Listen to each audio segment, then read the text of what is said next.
Indian premier league season 18ಕ್ಕೆ ದಿನಗಣನೆ ಶುರುವಾಗಿದೆ. March 22ರಿಂದ ಶುರುವಾಗಲಿರುವ ಪ್ರತಿಷ್ಠಿತ ಟೂರ್ನಿಗಾಗಿ ಈಗಾಗಲೇ ಎಲ್ಲಾ ತಂಡಗಳು ಭರ್ಜರಿ ಕಸರತ್ತು ನಡೆಸಿವೆ.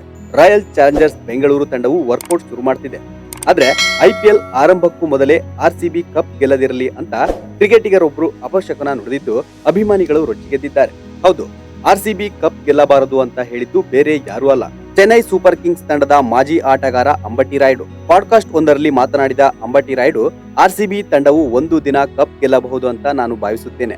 ಆದ್ರೆ ಈ ವರ್ಷ ಅವರು ಕಪ್ ಗೆಲ್ಲದಿರಲಿ ಅಂತ ನಾನು ಆಶಿಸುತ್ತೇನೆ ಮತ್ತು ಪ್ರಾರ್ಥಿಸುತ್ತೇನೆ ಅಂದಿದ್ದಾರೆ. ಅಲ್ಲದೆ ನನ್ನ ಪ್ರಕಾರ ಈ ವರ್ಷ ಚೆನ್ನೈ ಸೂಪರ್ ಕಿಂಗ್ಸ್ ಗೆಲ್ಲಬೇಕು. ಮಹೇಂದ್ರ ಸಿಂಗ್ ಧೋನಿಗೆ ಇದು ಕೊನೆಯ ಐಪಿಎಲ್ ಆಗಬಹುದು. ಹೀಗಾಗಿ ನಾನು ಚೆನ್ನೈ ಸೂಪರ್ ಕಿಂಗ್ಸ್ ಚಾಂಪಿಯನ್ ಪಟ್ಟ ಅಲಂಕರಿಸಲಿ ಅಂತ ಆಶಿಸುತ್ತೇನೆ ಎಂದು ರಾಯುಡು ಹೇಳಿದ್ದಾರೆ. ಕಳೆದ ಸೀಸನ್ನಲ್ಲೂ ಅಂಬಟಿ ರಾಯುಡು ಇಂತಹದ್ದೇ ಹೇಳಿಕೆ ನೀಡಿದ್ರು. ರಾಯಲ್ ಚಾಲೆಂಜರ್ಸ್ ಬೆಂಗಳೂರು ತಂಡದ ಪ್ರದರ್ಶನದ ಬಗ್ಗೆ ಮಾತನಾಡಿದ ರಾಯುಡು, ಆರ್ಸಿಬಿ ತಂಡದ್ದು ಯಾವಾಗ್ಲೂ ಇದೇ ಪರಿಸ್ಥಿತಿ. ಅವರು ಎಂದಿಗೂ ಒತ್ತಡವನ್ನ ಮೀರಿ ಪಂದ್ಯವಾಡಿಲ್ಲ. ತಂಡದ ಅಗ್ರಸ್ಥಾನದಲ್ಲಿರುವ ಪ್ರಮುಖ ಆಟಗಾರರು ಎಂದಿಗೂ ಉತ್ತಮ ಪ್ರದರ್ಶನ ನೀಡುವುದಿಲ್ಲ. ಇದುವೇ ಆರ್ಸಿಬಿ ಸೋಲಿಗೆ ಕಾರಣವಾಗ್ತಿದೆ.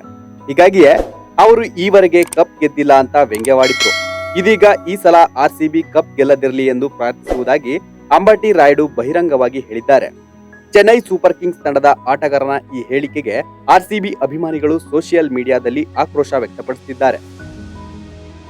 ಲೇಟೆಸ್ಟ್ ಹಾಗೂ ಇಂಟ್ರೆಸ್ಟಿಂಗ್ ಸುದ್ದಿಗಳಿಗಾಗಿ ಬಾಸ್ ಟಿವಿ ಕನ್ನಡ ಚಾನೆಲ್ನ ಸಬ್ಸ್ಕ್ರೈಬ್ ಮಾಡಿ. ಹಾಗೆಯೇ ಬೆಲ್ ಐಕಾನ್ ಪ್ರೆಸ್ ಮಾಡಿ. ಇದರ ಜೊತೆಗೆ ಫೇಸ್ಬುಕ್, ಇನ್ಸ್ಟಾಗ್ರಾಮ್, ಎಕ್ಸ್ ನಲ್ಲೂ ಮಿಸ್ ಮಾಡದೆ ಫಾಲೋ ಮಾಡಿ.